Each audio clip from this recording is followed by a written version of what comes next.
This is Avinash Sharma, and in this video, we will discuss the functions, user-defined functions in R programming. What are the functions? Function basically is you can say, a set of statements, or we can say group of statements. And the purpose of the function is to perform a particular or a specific task. Once you write the function, then that function can be reused, means again and again. The other purpose of the function is to modular programming, or we can say it's a to create a modular approach. What's the modular approach? As you can see diagram, in the modular approach, we can divide a big task into a smaller task, and then we can create the function for each task. This is called the divide and conquer. Functions are the two types: inbuilt functions or user defined functions.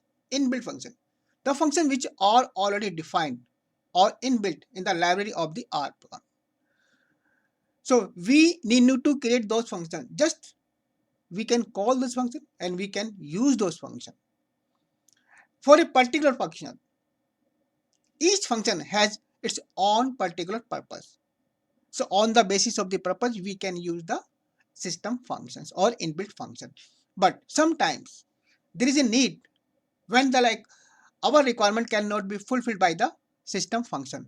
In that case, we can create our own functions. User defined, it means user can define the functions, and those functions are called the custom functions. So in this video, we will discuss about the UDF. Before creating the UDF, first of all, we check some property regarding the UDF. The purpose of the function is always specific, very specific. The functions, the arguments in the function are optional. It means the functions may contain the arguments or may not contain the arguments.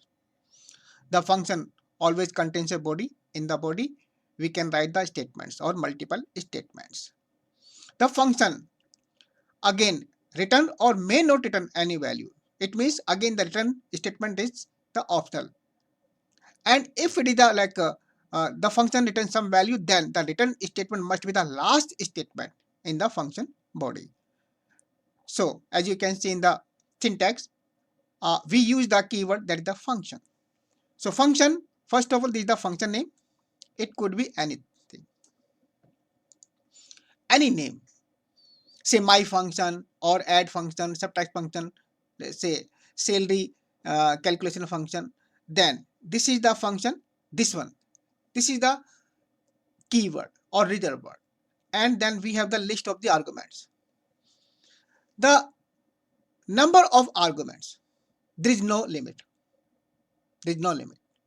Then we have the body, opening curly bracket, closing curly bracket, and in the function body we can write the statements, multiple statements. First of all, we check the inbuilt function practically.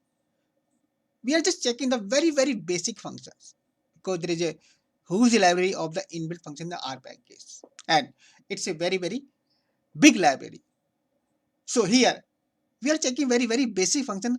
Our purpose to how to use the system functions. So as you can see the list, first of all, we have the sequence inbuilt function. So we cannot modify the definition of this function because this function is already defined in the system inbuilt function. Just we can use or we can call this function. So, and as we discussed, the purpose of each and every function is specific. The purpose of the sequence function is to generate the number in sequence. So first of all, we have the sequence, then 30 to 44. It will generate the number from 30 to 44 in sequence. So if I check this one, then we have a number from 30 to 44. Mean, it's like an average. If I check this one, then we have the 4, 8. Then 12 is 6 is the mean. And finally we have the print sum. Then if I click this one, then we have the 15. So sum function, First of all, it will generate the number from 1 to 5. Say 1, 2, 3, 4, 5. And then will add all the value. That is called the sum. So this is how we can use the system or inbuilt function. Now we check how to create the UDF. User defined function. It means how to create our own custom function. As we discussed, to create a custom function, we use the keyword that is the function. So first of all, we use say name, my function. Then function. This is the keyword. Then bracket, and this is the body of the function. Opening and closing bracket. Here print say line 1 and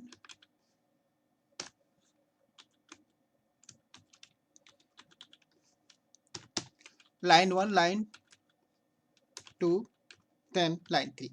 So these are the multiple statements within the body of the function. In this function, there is no argument. This bracket, this is blank, and arguments are the optional. You can pass or may not pass the arguments in this function. So this function is a without any argument, simple function. Now, if I try to execute this function,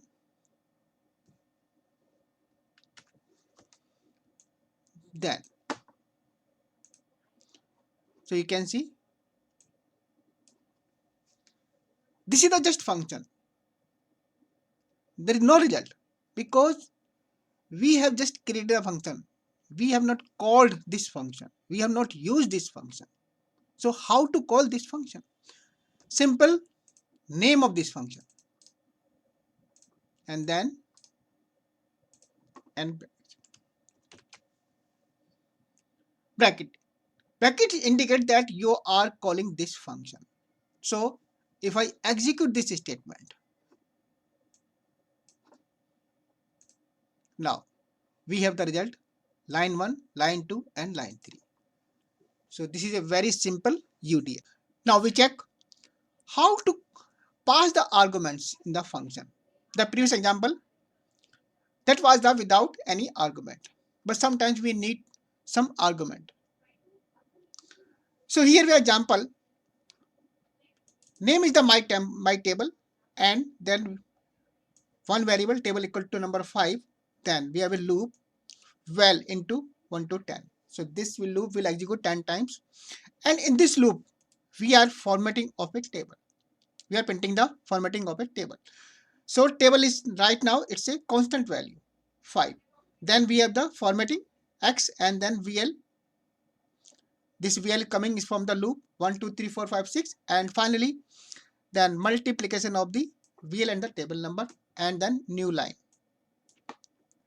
So if I call this function, then this will print the say and we have a table of the 5. That's fine.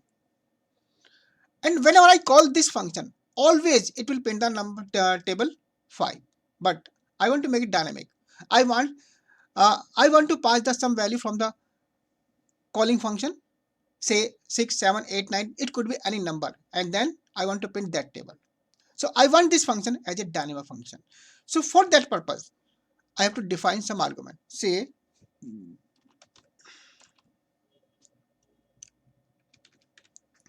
table number.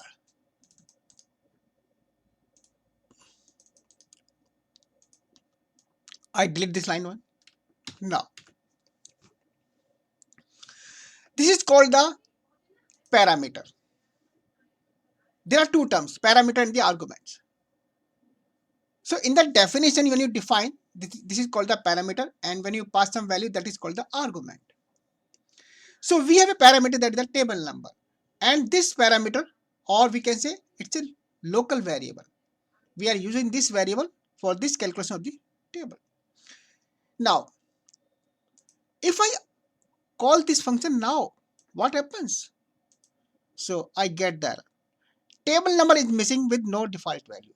because I have specified a parameter, but I'm passing no value, no argument. Say, if I say 9 number. So 9 means this argument and this parameter. This 9 table number will be equal to 9, and then this 9 is passed to this variable or parameter. Now the table number becomes the 9. Table number equal to 9, and then table number 9 is used to print this table. So now if I call this function, so I have the table of 9. Say if I change, say 22. Now I call this function. So now we have the table of the 22. So this function is now dynamic function.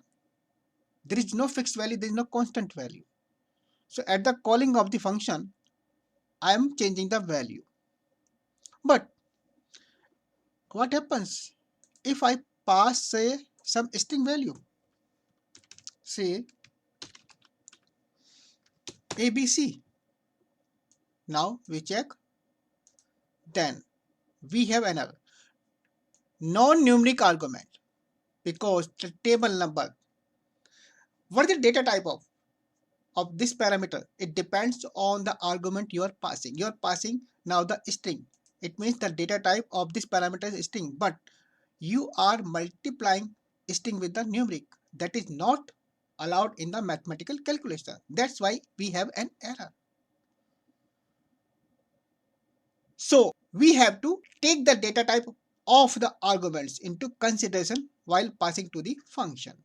Suppose if I say 7 and then my name. Now print, say, my name. It's fine now. First arguments, first parameter. My name equal to ABC and table number equal to 7. So in this function, you can define the unlimited parameters. First parameter, first argument. Second parameter, second argument. This is called the mapping of the parameters and the arguments. Now, if I execute this one, so that's fine. This is the ABC and table of the 7. Now, if I change the order, say,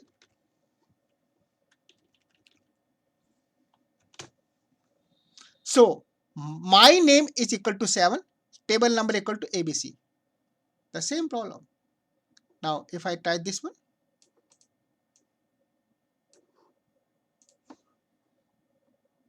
again, non-numeric argument. So we have to be very careful while passing the argument to the parameters. So first parameter, first argument. Second parameter, second argument. Now we talk about the default value.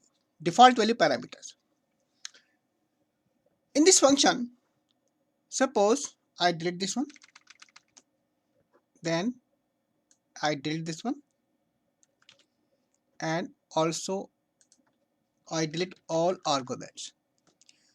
If I execute this one, then I have an error. Table number is missing with no defaults. Means what? Because this function needs a argument and we are passing nothing. But we want, if nothing is passed from the calling function, then there should be some default value. So if I write, say, equal to 5.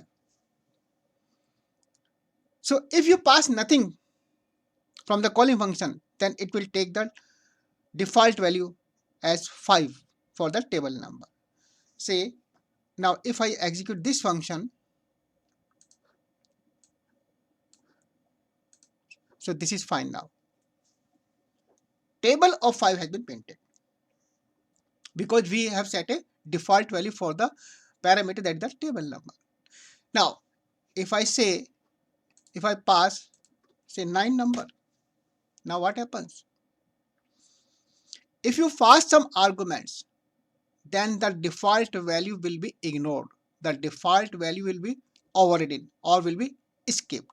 So it will take the value 9 for the table number. So if I try this now, so we have the table of the 9. So this is how we can set the default value for the parameters. And we can set the default value for the multiple parameters. Next, return value from the function. How to return the value from the function? Already we discussed, if you want to return some value from the function, then that return statement must be the last statement in the function. Suppose if I say A and B, there are two parameters, and we say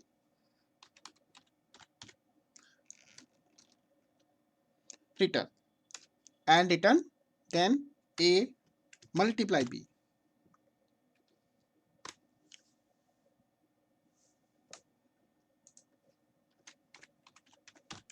Print A then print B. So return is the last statement in this function. That is the condition. Now I pass two arguments 2 and 5. So 2 A4 A equal to 2 and B equal to 5. Then we print the A and B, and then we return the multiplication of the A and B. Okay. Say now print.